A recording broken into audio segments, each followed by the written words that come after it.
திருச்சிற்றம்பலம். தினம் ஒரு திருமந்திரம். திருச்சிற்றம்பலம்.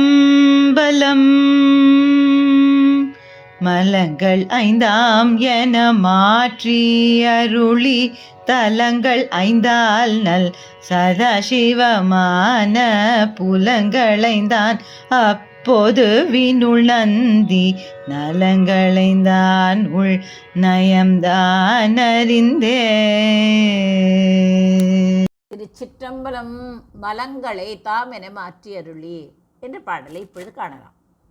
யாவரும் புகழும் அம்பலத்துள் ஆடுகிறானே சிவபெருமான், எனது பக்குவத்தை அறிந்து எனக்கு 5 மலங்களையும் போக்கி தன்னை தந்து சுத்த தத்துவங்கள் 5னாலும் தான் ஐந்தொழில் புரிவோனாய் நிற்கும் கருத்தை என் அளவில் தவிர்த்தான். தவிர்த்துவிட்டு என்ன செய்தான்? நன்மையை தரும் திருவைந்தெழுத்தால் என் உள்ளத்தில் நீங்காது விரும்பி நின்றான் என்று கூறுகிறார் திருமூலர். மலங்களை தாமென மாற்றி அருளி. தாமரை இலை மேல் இருக்கும் நீர் அந்த இலையில் ஒட்டாமல் இருப்பதைப் போல ஆன்மாவை பற்றி இருந்த மும்மலங்களை ஆணவம் கண்மம் மாயை இனிமேல் ஒட்டாதவாறு இறைவன் முழுமையாக நீக்கி அருளினான். தலங்களைந்தான் நற் சதாசிவமான 5 நிலைகள் அல்லது 5 இடங்கள், படைத்தல் காத்தல் அழித்தல் மறைத்தல் அருளல் என்று இருக்கிறதே ஆகிய 5 தொழிலுக்குரிய நிலைகள். அதை கடந்து நன்மையான சதாசிவ நிலையை ஆன்மா அடைய செய்தான். அதாவது பிறப்பு இறப்பு சுழற்சியிலிருந்து விடுவித்து உயர்ந்த நிலையை அவன் சேர்த்தான் என்ற பொருளை தருகிறது. புலங்களை தான் அப்பொதுவினுள் நந்தி. 5 புலன்களால் மெய்வாய் கண்மூக்கு செவி என்று இருக்கிறதே, அப்படி அதனால் ஏற்படும் ஆசைகளை அடக்கி சிதம்பரம் எனப்படும் ஞானவெளியில் பொதுவில் என்று கூறுகிறாரே, அதுதான் ஞானவெளி சிதம்பரம். இறைவன் நடனமாடி ஆன்மாவின் அறிவை விரிவுபடுத்தினான். நலங்களைத்தான் உள் நயந்தான் அறிந்தே. ஆன்மாவின் பக்குவத்தை அறிந்து உலகில் சார்ந்த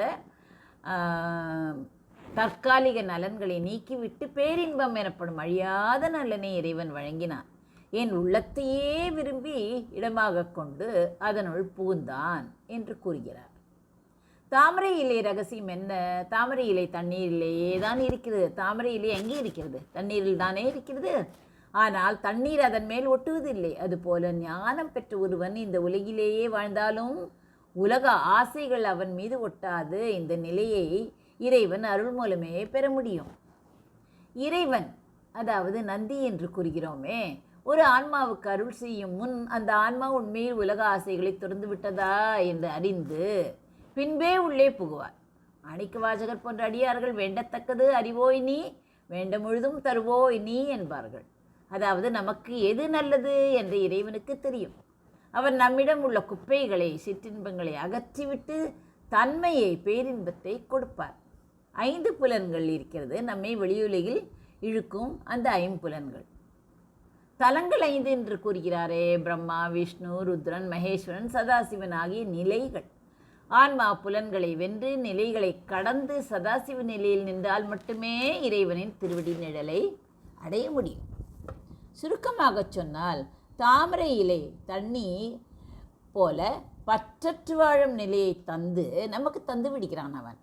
5 புலன் ஆசைகளையும் அழித்து விடுகிறான். சதாசிவ நிலையில் என்னை இருத்தி என் பக்குவம் அறிந்து இறைவன் எனக்குள் குடி புகுந்தான் என்று கூறுகிறார் திருமூலர்.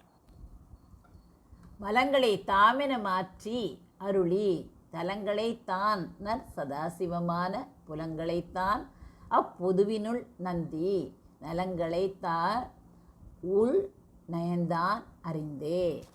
நன்றி, வணக்கம். உமா பாலசுப்ரமணியன்.